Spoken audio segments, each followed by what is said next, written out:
What is going on, everybody? D. Illa here.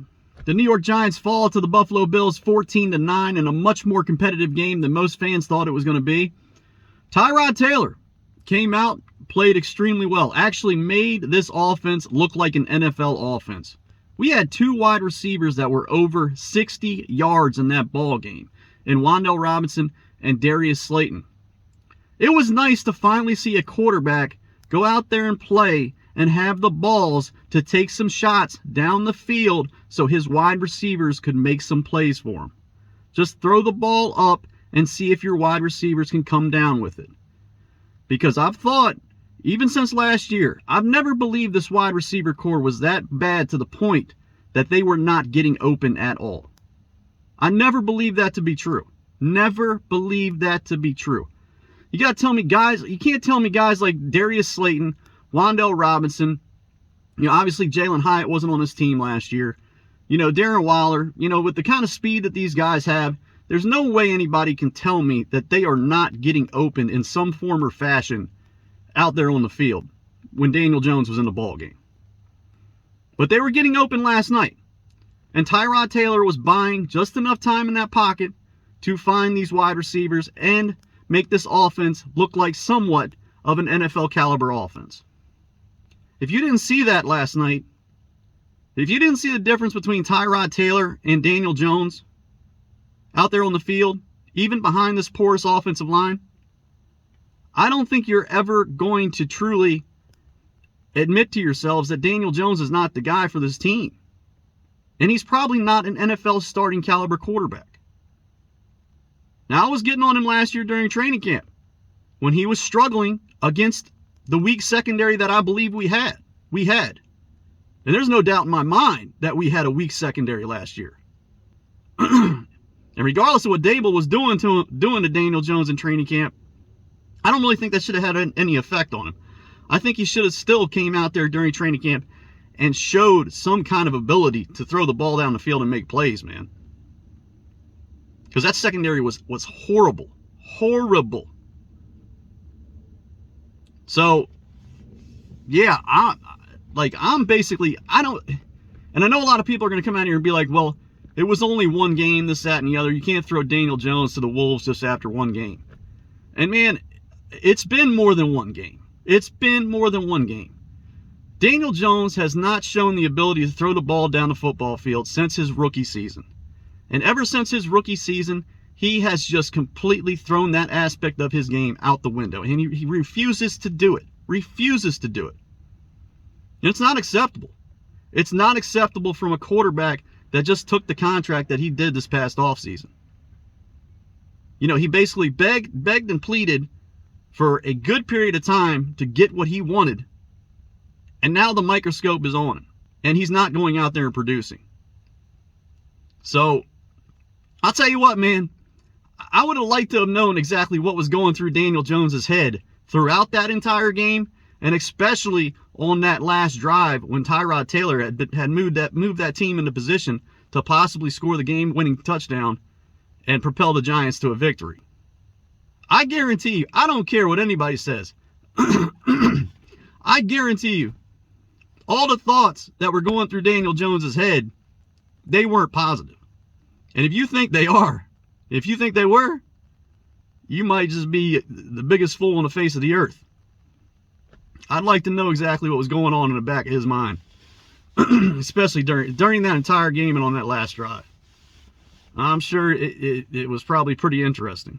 But obviously, those are only thoughts Daniel Jones will ever know. God, it's early, man. I'm always clogged up in the morning. But yeah, the defense came out, played extremely well. Bobby Okereke was all over the field, man. Causing disruption in the backfield for the Buffalo Bills. I mean, the linebackers played very, very well. The corners played well. Adoree Jackson got banged up. He still came back later on in the game. I guess he just suffered some kind of stinger in his neck or something like that. I'm not sure exactly what happened to him. He took a really hard shot. I mean, his helmet went right into somebody's hip and basically jammed his neck. I was surprised he came back into that ball game. But yeah, man, I mean, Barkley came out. I wasn't exactly very big on Barkley playing in that game. I wanted Barkley to stay out and get himself completely healthy, because I do believe down the road we're going to trade Saquon Barkley, and I think he needs to be at 100% for us to get, you know, the best trade value that we possibly can for him. So, but he came out, he played well. I know at one point, man, Saquon had like 12 carries for 12 yards, so it wasn't looking very promising. But once Tyrod started to connect on some of those shots down the field, it definitely opened up some of the running game for Barkley. And I mean, in the second half, he definitely exploded and ended up with what?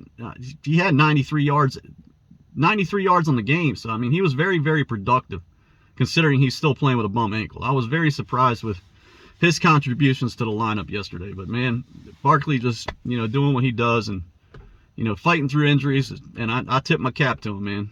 Barkley definitely played well. The whole team played pretty well, man. And I don't want to hear necessarily that the offensive line played better. I don't think that offensive line played any better. I mean, we saw countless times where Tyrod just made a slight adjustment in the pocket to give himself just a little bit more time. We saw him escape, you know, up the middle time and time again to get away from the rush. You know, he was just maneuvering the pocket far, far better than Daniel Jones has shown us at all this year. Daniel Jones has not maneuvered the pocket well this season. He did last year, but he's definitely struggled in that aspect this season. But, man, Tyrod came out, played well. I talked about how Tyrod could possibly, you know, jeopardize our draft position, and I always thought Tyrod would be better on a winning team. But, you know, when you have a good solid caliber football team, you're not able to sign a guy like Tyrod Taylor to be your backup because you've got so much money tied up in other positions. And that's how Tyrod ends up on a bad team like this. And this is how Tyrod could possibly cost us some draft position, you know, just based on keeping us in ball games and, you know, possibly getting us a win here and there. And I talked about that, man. That's why I never liked the Tyrod signing from the beginning, especially when you had a guy that was struggling like Daniel Jones was going into last year. I would have been completely fine just having a guy like Davis Webb or Mike Glennon backing up Daniel Jones just in case he struggled.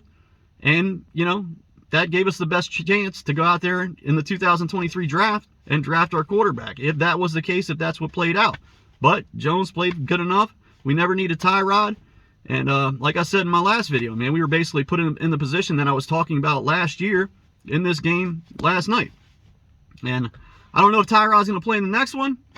If Tyrod goes out and plays against Washington, yeah, I think we probably got a shot to beat Washington. Washington's secondary is one of the worst in the league. You saw what DJ Moore did against them a couple weeks ago. I mean, there's no reason why, you know, some of these wide receivers that we have, especially a guy like Jalen Hyatt, can't stretch the field on those guys. So, I don't know, man. I wish we had Davis Webb playing right now, Mike Glennon, because in my mindset, I want us to tank. I want us to tank. Wins aren't helping us right now. We don't benefit from any kind of wins at all. You know, all that does is just give us a little bit of happiness for a short period of time, and in the long run, you know, it can be very detrimental for this team's future. So, I've been stressing that time and time again. But that's it for the video, you guys. I hope you liked it. I hope you enjoyed the game last night. It was nice just to finally see a competitive ball game, and for this team not to get embarrassed on national television.